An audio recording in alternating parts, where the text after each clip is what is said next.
Welcome to Share Talk, the only podcast where investors come first.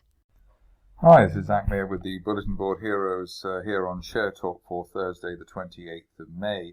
Starting off with Bahamas Petroleum, which I have to say I managed to reject a couple of days ago, just obviously on the history of the stock. It's not been great, at least since February, so that was my mistake. But so far through the 200-day moving average at 2.21 pence and above that on an end-of-day close basis. Looking for a target up towards that January resistance line projection as high as 6.5p over the next month to 6 weeks. In the meantime, any dips towards that 200-day line regarded intraday as a buying opportunity. Amazingly enough, Cineworld continues to revive. One would have thought the best place to catch COVID would be in a cinema, but that doesn't seem to have put off the bulls in this situation. In fact, we've broken that neckline resistance there at 86 pence, and above that on an end-of-day close basis, the shares could head up towards the 200-day line, at least £1.50 plus over the next 4 to 6 weeks. Best case scenario target up to 230 pence, although I suppose by that time we might even have a vaccine for COVID. Stock which has been back in focus recently, along with all the other newly bullish pharma stocks, is Gene Drive. Here you see the bounce off that main £1.40 to £1.50 support area. Situation now is that got resistance there just today up at £1.90, but an end of day close above that would hopefully unleash a new leg to the upside towards the top of that rising trend channel I've drawn from April as high as £3.50. In the meantime, any dips towards the 20-day moving average at 159 currently regarded as a technical buy opportunity. RSI at 62, so well away still from the overbought area. Stock, or a company which looked like it was going to go bust until very recently, is Into Properties. Obviously one can't rule anything out in the current environment, but at least again the shares have rallied and broken the initial May resistance at 6 pence. While above that we've got a target up to 9 pence at the top of that rising trend channel, and that's also the bottom of the gap down from the beginning of March. But this stage, to project the shares any higher than that looks a little bit ambitious. On to a stock which I interviewed yesterday. Hopefully the interview will come out quite promptly today. Kefi Minerals. Here you can see the break of the main resistance line there from February at 1 pence, and above that looking for further gains. Obviously a retest of the initial May resistance of 1.3 would be the first target, but after that we can clear that on a weekly close basis. The top of this rising trend channel from January up to 2.4 pence could be the destination for the shares over the next 1 to 2 months.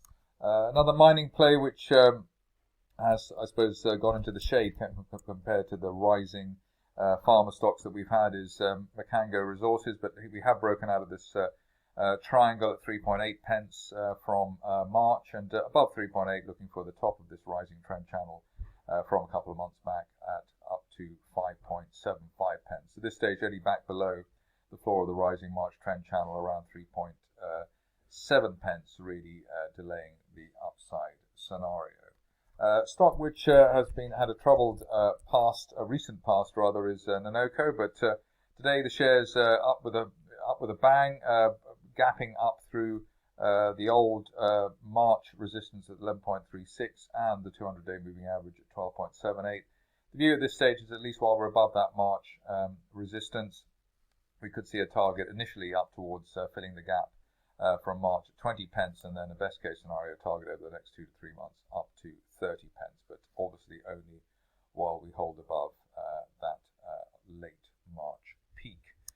Stock of the day yesterday, so thanks to a bit of media coverage, was Omega Diagnostics. I suppose it was a bit painful to see the speeding ticket RNS after that, but the shares did, I suppose, find support in the 55 to 60 pence bracket intraday yesterday, and have pushed higher from that since. I suppose what we need now is an end of day close back above that initial May resistance at 69 pence, and that would then give us a retest of the 90 pence plus area that we spiked to yesterday afternoon.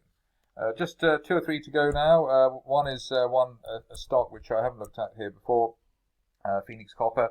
I think the cash raise out of the way now, and so it looks like we're heading towards the top of this March rising trend channel at up to 33 pence over the near term. That target value while we hold above recent support at 20 pence. Stock which again defies the COVID theories in terms of contagion is Revolution Bars.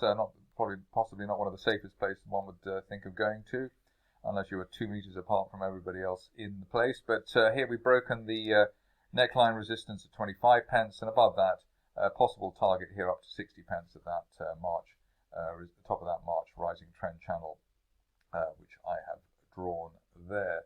Last stock of the day is one which has not been covered here for quite a while, but Touchstar breaking this post-February triangle at 37 pence, and above that looking for a retest of February resistance through to 65 pence. If you're cautious on the stock, maybe wait for at least an end of day or end of week close above that late April high at 44 pence before thinking about pressing the buy button. Stop loss here back below 35 pence should cover it.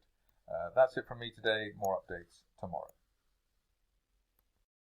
Thank you for listening. Remember to visit our website for more news and other podcasts at www.share-talk.com.